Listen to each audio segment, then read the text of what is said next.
Hey kiddos, I know it's been a while since I put a video up on Buddy's Book Corner, but today I thought we would do a little science experiment. It's one that's easy enough for you to try at home. All right, so here's what you're going to need. You're going to need a small glass jar. You're going to need some vegetable oil. You're going to need some water. Whoops. You're going to need some food coloring, and you can pick what kind of food coloring you want, whether it's red or blue or green or yellow. And then you're going to need an Alka-Seltzer tablet. Okay, so let's go ahead and let's start. Here we go. So the first thing that we're going to do is we're going to actually pour oil about 2/3 of the way up into our glass jar.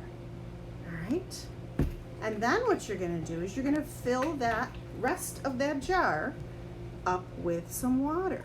Don't overfill though, leave some room at the top. Okay, so you can actually see the water is sunk down to the bottom and the oil has stayed on the top. That's because the water is heavier than the oil, so it sinks farther down.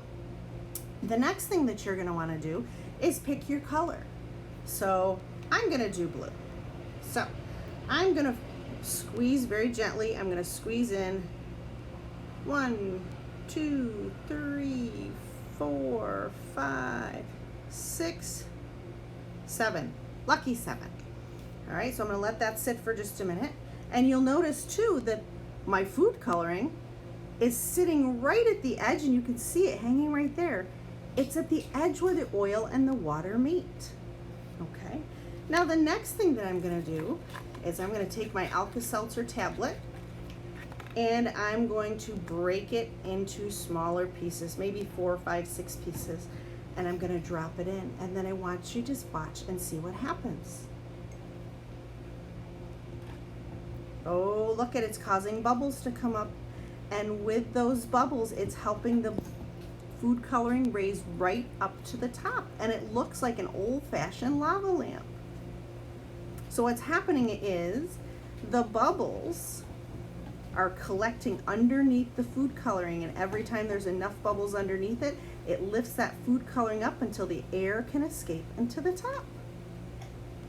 All right, well, I hope you enjoyed our little science experiment for today, and go ahead and give this one a try at home. This is an easy one for kiddos to do.